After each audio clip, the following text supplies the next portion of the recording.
안녕하세요. 피팅 의원 신운교 원장입니다. 오늘은 지방흡입 후 할 수 있는 스트레칭에 대해서 이야기해 보겠습니다. 지방흡입 후 스트레칭을 왜 해야 하고 어떤 스트레칭을 얼만큼 해야 하는지에 대한 질문이 많은데요. 이번 시간을 통해서 스트레칭의 중요성과 부위별로 추천하는 스트레칭에 대해 몇 가지 소개해 드리는 시간을 가져보려고 합니다.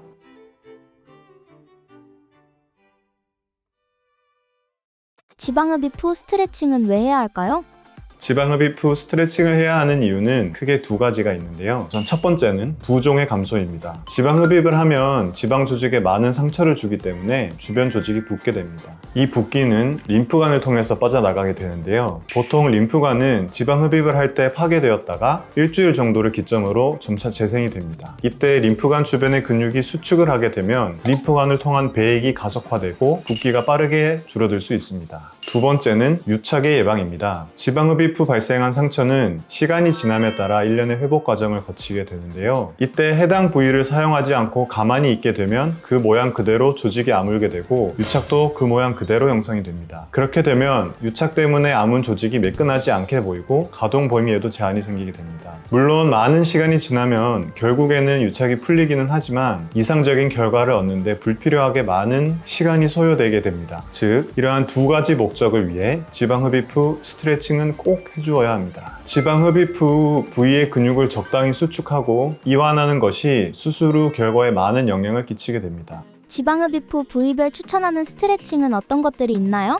직장이나 집에서 하기 좋은 대표적인 스트레칭 몇 가지를 소개해 드리겠습니다. 먼저 팔 스트레칭입니다. 우선 손가락을 자주 접었다 폈다 하는 간단한 동작으로도 팔 근육의 전체적인 수축을 일으키고 붓기 감소를 촉진하므로 자주 하기를 권장드립니다. 유착의 방지 측면에서는 약간 더 동적인 자세를 취해야 하는데요. 직장에서도 손쉽게 할 수 있는 동작으로는 팔을 높이 들고 버티기 또는 팔을 당기는 자세가 있겠습니다. 이때 가장 중요한 점은 최대 가동 범위까지 근육을 눌러주는 것입니다.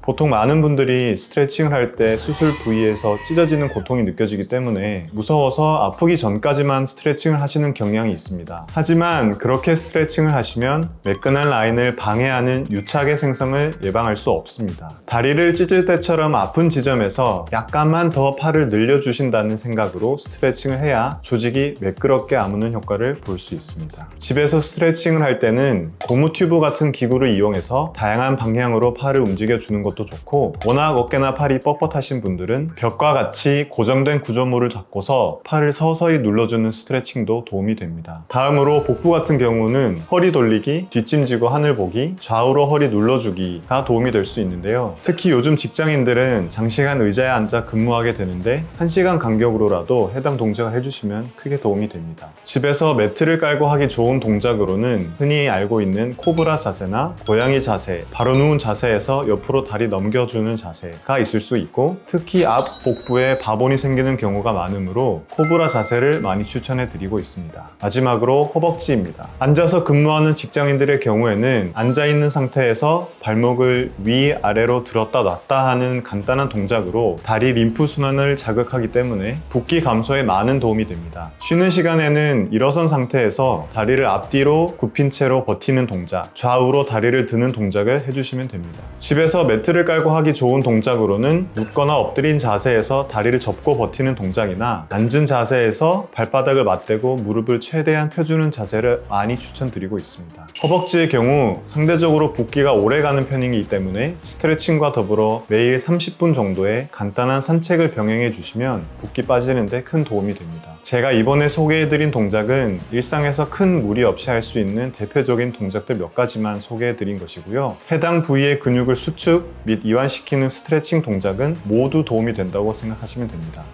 스트레칭 할 때 추천하시는 반복 세트 또는 횟수가 있나요?